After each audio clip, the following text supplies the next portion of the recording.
Hotel Maxon के room number 301 से अचानक एक लड़की बाहर आती है और हेल्प हेल्प चिल्लाती है। इसके बाद होटल का जो स्टाफ होता है वो तुरंत उस रूम में पहुंचते हैं और जब रूम के अंदर जाकर के देखते हैं तो एक लड़का दर्द से कराह रहा होता है। पहली दृष्टया उसको देखने पर ऐसा लग रहा होता है कि शायद उसको हार्ट अटैक आया है, यानी कि उसकी बॉडी बिल्कुल अकड़ रही टाइप की होती है। तुरंत होटल का स्टाफ उसको हॉस्पिटल लेकर के पहुंचता है, जहां पर उसकी इलाज के दौरान डेथ हो जाती है। अब इस पूरी कहानी को सुनने के बाद आपको ऐसा लग रहा होगा कि आजकल तो कार्डियक अरेस्ट कॉमन हो गया है। आपने बहुत सारे वीडियो में देखा होगा कि कैसे यंग लड़के अचानक कार्डियक अरेस्ट का शिकार हो जाते हैं और इनमें से बहुत से युवाओं को टाइम से इलाज ना मिलने के कारण डेथ भी हो जाती है। लेकिन आज के वीडियो में हम जिस लड़के की बात कर रहे हैं, जिस लड़के की डेथ की बात कर रहे हैं, उसकी डेथ के पीछे जो कहानी सामने आ रही है उसको सुनने के बाद आपके होश उड़ जाएंगे।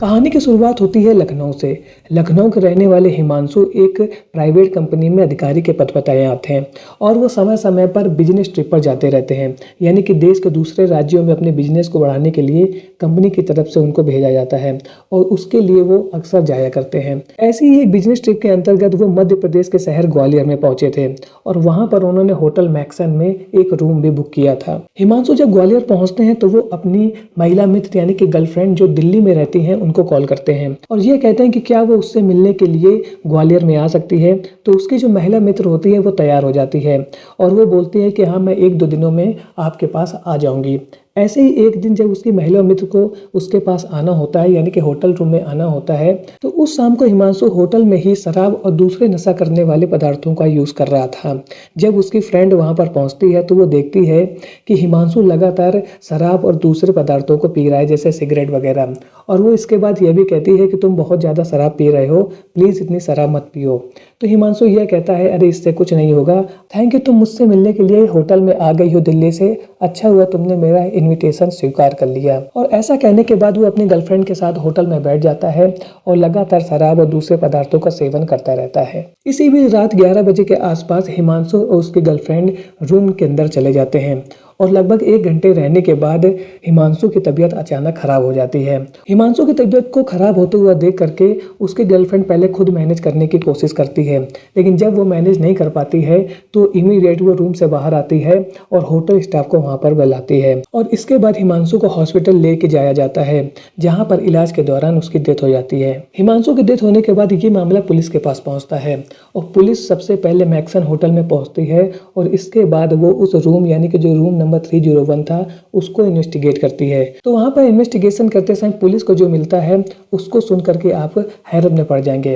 पुलिस को यह पता चलता है कि वहां पर शराब की बोतलें और सेक्स पावर बढ़ाने वाली दवाओं के रैपर्स पड़े होते हैं। तो पुलिस को ऐसा लग जाता है कि शायद हिमांशु ने रूम में शराब पीने के बाद सेक्स पावर बढ़ाने वाली दवाओं का सेवन किया था और इसके बाद वो इसको कंफर्म करने के लिए वहां पर मौजूद उसकी गर्लफ्रेंड से पूछते हैं। हिमांशु की गर्लफ्रेंड यह बताती है कि जब हम दोनों रूम में आए थे तो सबसे पहले हिमांशु ने शक्तिवर्धक दवाओं का सेवन किया था और इसके बाद हम लोग एक साथ कम से कम 1 घंटे तक रूम में रहे और इसके बाद हिमांशु की जो तबीयत थी वो अचानक खराब होने लगी। उसका शरीर अकड़ने लगा और वह यह कह रहा था कि शायद उसके सीने में दर्द हो रहा है। इसके बाद मैंने खुद कोशिश की मैनेज करने की, लेकिन जब मुझे लगा कि उसकी तबीयत लगातार खराब होती जा रही है तो मैंने इमीडिएट होटल के स्टाफ को इन्फॉर्म किया और हम उसको लेकर गए अस्पताल में। अब इस पूरी कहानी में पुलिस का कहना यही है कि उन्होंने जो इन्वेस्टिगेशन की है रूम की और उसकी गर्लफ्रेंड का जो बयान दिया हुआ है उसके आधार पर पुलिस यही कह रही है कि शायद शराब और शक्तिवर्धक दवाओं के खाने की वजह से हिमांशु की जो तबीयत थी वो अचानक खराब हो गई और इसी की वजह से उसकी बात में डेथ हो गई। अब इस पूरी कहानी को सुनने के बाद हमें जिन बातों को समझना जरूरी है उसके बारे में चलिए डिस्कस करते हैं। इस केस के होने से पहले उत्तर प्रदेश में सेम ऐसी घटना घटित हुई थी, जहां पर एक लड़के ने शक्तिवर्धक दवाओं को खाने के बाद अपनी फ्रेंड के साथ सेक्सुअल रिलेशन बनाए थे और जिसकी वजह से उसकी फ्रेंड की डेथ भी हो गई थी। ऐसी ही एक घटना जून में सामने आई थी, जहां पर शक्तिवर्धक दवाओं को खाने के बाद एक व्यक्ति के प्राइवेट पार्ट का 2 बार ऑपरेशन करना पड़ा था। यदि हम डॉक्टरों की माने तो उनके अनुसार जो शक्तिवर्धक दवाएं हैं इनकी वजह से कार्डियक अरेस्ट यानी कि हार्ट अटैक, आंखों के हेल्थ में फर्क और एंजाइटी जैसे प्रॉब्लम्स हो सकती है और इस केस में भी ऐसा ही हुआ है। ऐसा लग रहा है कि शायद हिमांशु ने शक्तिवर्धक दवाओं का ओवरडोज ले लिया था और जिसके बाद उसकी तबीयत खराब हुई और उसकी डेथ हो गई। हालांकि हिमांशु के परिवार वालों ने इस मैटर पर किसी भी के ऊपर रिपोर्ट दर्ज नहीं कराई है और पुलिस हिमांशु का पोस्टमार्टम कराने के बाद आगे कार्रवाई करने की बात कह रही है। लेकिन इस पूरे केस को सुनने के बाद हमें यही समझ में आ रहा है कि जो शक्तिवर्धक दवाएं हैं, ऐसी कोई भी दवा जिसके बारे में आपको ज्ञान नहीं है उनको मत लीजिए। और यदि आप इसको लेना भी चाहते हैं तो प्रॉपर डॉक्टर का गाइडेंस जरूर लीजिए, क्योंकि आपकी एक गलती आपकी लाइफ के ऊपर भारी पड़ सकती है और जिसकी वजह से आपको बहुत बड़ा नुकसान उठा सकता है, साथ ही आपके परिवार को भी उसका नुकसान झेलना पड़ सकता है। आज का वीडियो आपको कैसा लगा कमेंट सेक्शन में ज़रूर बताएं। मिलता हूं ऐसे एक और नए इंटरेस्टिंग वीडियो में, तब तक के लिए थैंक्स फॉर वॉचिंग।